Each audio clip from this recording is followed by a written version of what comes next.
ಏರಿ ಇನ್ನೂ ತಿಂಗಳು ತುಂಬುವ ಮೊದಲೇ ನವವಿವಾಹಿತೆಯೊಬ್ಬಳು ನೇಣಿಗೆ ಶರಣಾಗಿರುವಂತಹ ದಾರುಣ ಘಟನೆ ನಡೆದಿದೆ. ಅದು ಕೂಡ ಬೆಂಗಳೂರು ನಗರದ ಬಾಗಲಗುಂಟೆ ಪೊಲೀಸ್ ಠಾಣಾ ವ್ಯಾಪ್ತಿಯಲ್ಲಿ ನಡೆದಿದೆ. ಮಂಡ್ಯ ಜಿಲ್ಲೆಯ ಮದ್ದೂರು ಮೂಲದ 24 ವರ್ಷದ ಐಶ್ವರ್ಯ ಆತ್ಮಹತ್ಯೆ ಮಾಡಿಕೊಂಡಿದ್ದಾರೆ. ಕಳೆದ ನವೆಂಬರ್ 27ರಂದು ಬೆಂಗಳೂರಿನ ಮಲ್ಲಸಂದ್ರ ನಿವಾಸಿ ಲಿಖಿತ್ ಸಿಂಹ ಎಂಬುವವರ ಜೊತೆ ವಿಜೃಂಭಣೆಯಿಂದ ಮದುವೆ ಮಾಡಿಕೊಡಲಾಗಿತ್ತು. ಆದರೆ ಮದುವೆಯಾದ ಮೊದಲ ದಿನದಿಂದಾನೇ ಪತ್ನಿ ದಂಪತಿಗಳಿಬ್ಬರೂ ಕೂಡ ಅವರ ನಡುವೆ ಕಲಹ ಆರಂಭವಾಗಿತ್ತು ಎನ್ನಲಾಗಿದೆ. ಗಂಡ ಲಿಖಿತ್ ಮತ್ತು ಅತ್ತೆ ಸಣ್ಣ ಪುಟ್ಟ ವಿಷಯಗಳಿಗೂ ಕಿರುಕುಳವನ್ನ ನೀಡ್ತಾ ಇದ್ರು ಎಂಬ ಗಂಭೀರ ಆರೋಪ ಕೇಳಿ ಬಂದಿದೆ. ನಿಮ್ಮ ಮಗಳನ್ನ ನಿಮ್ಮ ಮನೆಗೆ ಕರೆದುಕೊಂಡು ಹೋಗಿ ಅಂತ ಲಿಖಿತ್ ಪತ್ನಿ ಐಶ್ವರ್ಯಾಳನ್ನ ಅವರ ಪೋಷಕರಿಗೆ ಪದೇ ಪದೇ ಹೇಳ್ತಾ ಇದ್ದ ಎನ್ನಲಾಗಿದೆ. ಬುಧವಾರ ಬೆಳಗ್ಗೆ ಅಷ್ಟೇ ಐಶ್ವರ್ಯ ಪೋಷಕರು ಮಲ್ಲಸಂದ್ರದ ಗಂಡನ ಮನೆಗೆ ಬಂದು ರಾಜಿ ಸಂಧಾನವನ್ನ ಮಾಡಿಸಿದ್ರು. ಇನ್ಮುಂದೆ ಚೆನ್ನಾಗಿ ಬಾಳಿ ಅಂತ ಬುದ್ಧಿಯನ್ನ ಹೇಳಿ ಪೋಷಕರು ಮದ್ದೂರಿಗೆ ಮರಳಿ ಹೋಗಿದ್ರು. ಆದ್ರೆ ಪೋಷಕರು ಊರು ತಲುಪುವಷ್ಟರಲ್ಲಿ ಮಗಳು ನೇಣು ಬಿಗಿದುಕೊಂಡು ಆತ್ಮಹತ್ಯೆಯನ್ನ ಮಾಡಿಕೊಂಡಿದ್ದಾಳೆ.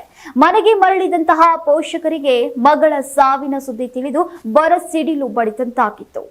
ನಮ್ಮ ಮಗಳು ಆತ್ಮಹತ್ಯೆ ಮಾಡಿಕೊಳ್ಳುವಷ್ಟು ಹೇಳಿಯಲ್ಲ, ಇದು ಗಂಡ ಮತ್ತು ಅತ್ತೆ ಸೇರಿ ಮಾಡಿರುವಂತಹ ಕೊಲೆ ಅಂತ ಆರೋಪಿಸಿದ್ದಾರೆ.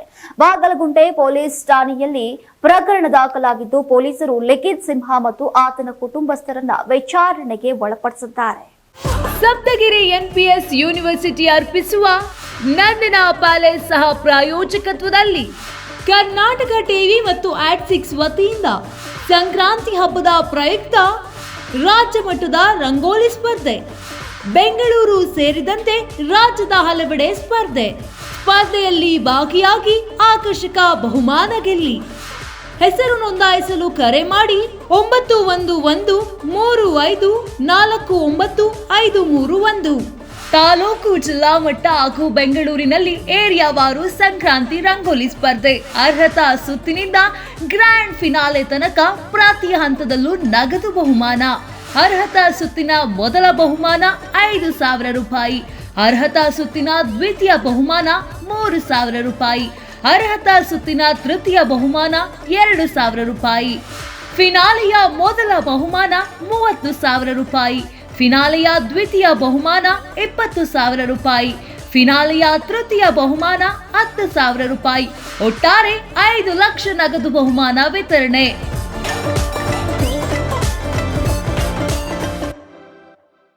ಯಾರಾಗ್ತಾರೆ ಎಂಎಲ್ಎ ಅಭ್ಯರ್ಥಿ 2028 ಶೀಘ್ರದಲ್ಲೇ. ಪ್ರತಿದಿನ ಒಂದೊಂದು ಕ್ಷೇತ್ರದ ಟಿಕೆಟ್ ಆಕಾಂಕ್ಷಿಗಳ ಸಂಪೂರ್ಣ ಮಾಹಿತಿ ಪೊಲಿಟಿಕಲ್ ಜರ್ನಲಿಸ್ಟ್ ಕೆಎಂ ಶಿವಕುಮಾರ್ ಅವರಿಂದ. ಕರ್ನಾಟಕದ ನಂಬರ್ 1 ಡಿಜಿಟಲ್ ಮೀಡಿಯಾ ನಿಮ್ಮ ನೆಚ್ಚಿನ ಕರ್ನಾಟಕ ಟಿವಿಯಲ್ಲಿ ಮಾತ್ರ.